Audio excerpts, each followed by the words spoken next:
Je pense que Hokusai, directement, et lui personnellement, non. Il n'a pas influencé. Maintenant,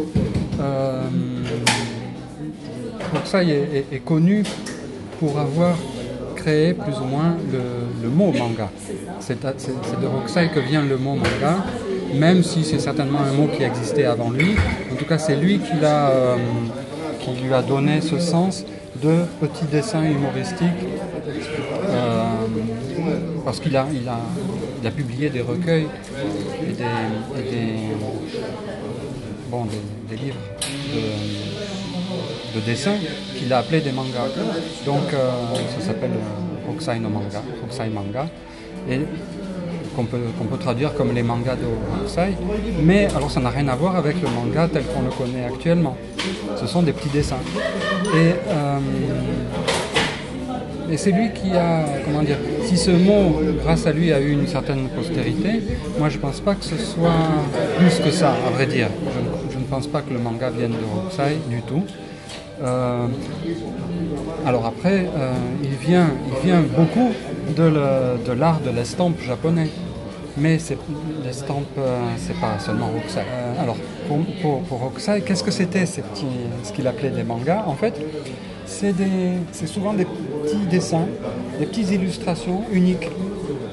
Un personnage ou deux personnages, des gens qui passent dans la rue. En fait, c'est des croquis pris sur le vif et qui montrent un aspect un peu comique ou léger des gens qui sont dans la rue.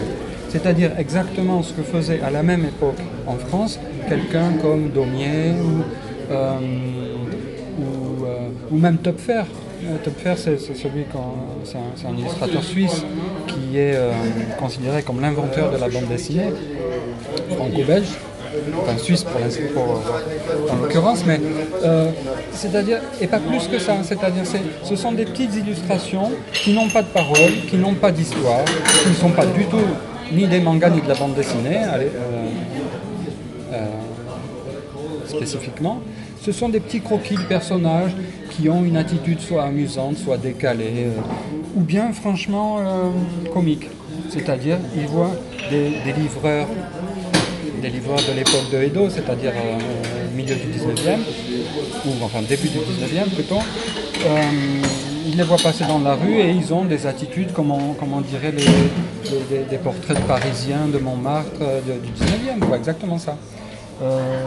Donc des gens qui se cassent la figure, ou des gens qui ont une bouille amusante, ou bien des personnages qu'il fait danser, c'est-à-dire avec un livreur, avec un plateau ou un paquet, ou une espèce de chose dans les mains, et il le fait danser, ou lui fait faire un mouvement bizarre. Et c'est au trait, c'est sans couleur, donc c'est du trait. Et c'est ça qu'il appelle des mangas. Il faisait ça pour arrondir ses fins de mois. Et il faisait ça quand il avait le temps je veux dire, entre deux vrais travaux d'art de l'estampe. Il faisait ça pour passer le temps et pour gagner 3 sous. Donc, comment dire, c'est exactement un petit croquis pris sur le vif. Et le mot manga, il veut dire ça. Ce sont des petits dessins. C'est pas qu'ils sont plus dérisoires que les autres, c'est qu'ils sont simplement pas son vrai travail. C'est-à-dire, Hokusai, c'est un grand artiste, c'est un grand artiste d'estampe. Et ça, l'estampe, c'est l'art officiel. Enfin, c'est l'art qu'il peut signer de son nom, qu'il peut être fier de montrer et qu'il vend à bon prix. Ça, c'est des petits trucs qui valent 3 sous. Et c'est ça que ça veut dire manga. C'est-à-dire, c'est pas mon vrai travail. Je fais ça pour m'amuser, pour vous amuser aussi, mais c'est pas mon vrai boulot. C'est pas ça que je suis fier de vous montrer comme mon boulot. C'est ça que ça veut dire manga.